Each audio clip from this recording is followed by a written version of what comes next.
God cannot give you a blessing beyond your ability to steward it. And therefore, wealth is not just a physical thing, it's a spiritual thing. The blessing that is going to come into your life is only responding to the level of elevation that you rose up to. You can have all the desire in the world and no action, and you will produce nothing in 2026. But when you have desire with consistent, intentional action, you'll produce the result you're after.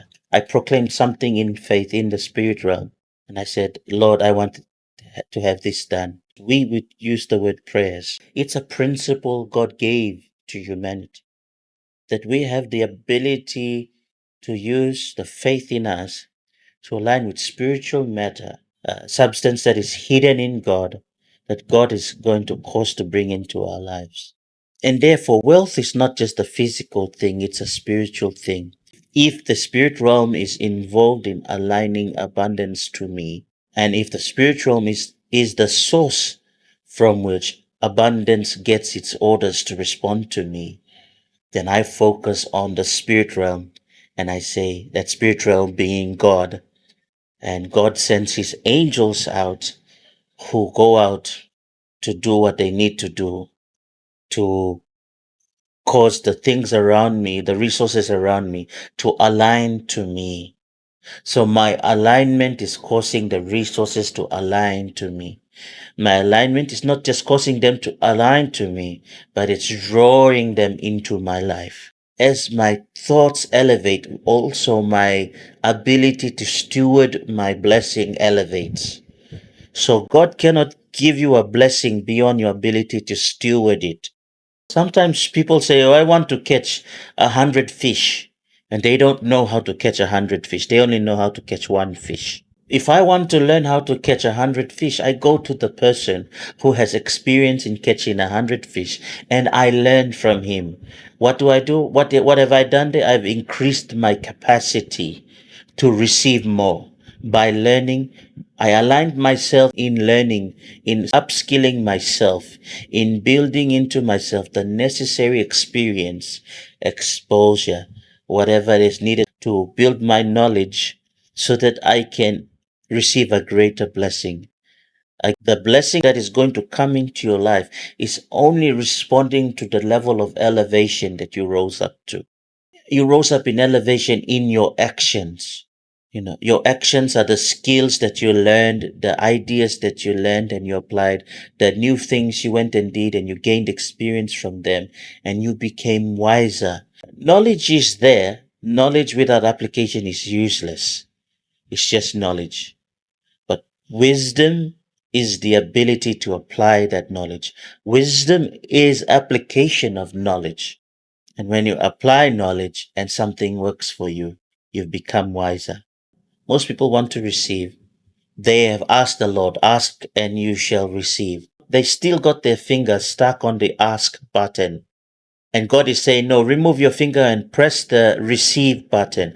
Ask and you shall receive. So you go from ask mode to receive mode. When I'm asking, I'm making my request known. But when I'm receiving, I'm in position to receive that request. When I'm asking, I'm making my request known. But when I'm receiving, I'm in position to receive what I just asked for. I'm in expectation for my request. So I align my expectation to my request. And I posture myself and say, it's coming. In fact, I already know it's going to come. It's only a matter of time. And I'm going to prepare. I'm going to do certain things that will cause this blessing. It will be in my house. A season is determined by our decisions, right? We say decisions. Decision is a big part of it, but it's only one part of the equation.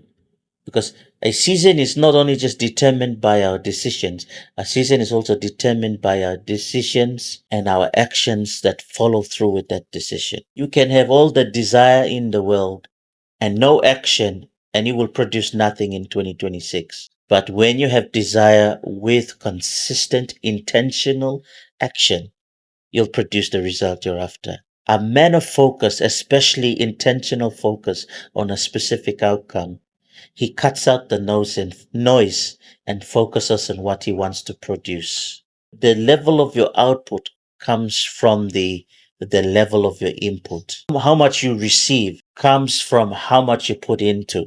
My blessing is responding to my reason why I did. And you have to have a bigger reason for a bigger result.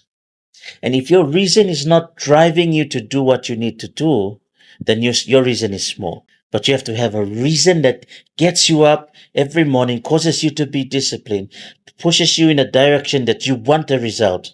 What are you doing now? You're in expectation and you're in receive mode because you're no longer waiting for someone to bring it to you. Your actions are aligning to your blessing. This is what separates those who say they know they have shaken hands with abundance and those who don't understand it. Is that if my faith becomes diligent in posturing itself for expectation, my faith will produce the substance. It means if I'm going to get somewhere, God is adjusting something inside of me to make sure I am aligned to what is about to come into my life. God cannot give you what you cannot handle. Because if He gave it to you, two things will either happen. One or the other will happen. The blessing that is beyond you will either destroy you or you will destroy it. And God doesn't want that to happen in you. He wants your blessing to remain. He gives you the power, the access, the knowledge to get wealth, to keep wealth. And so that it's not taken from you, it remains.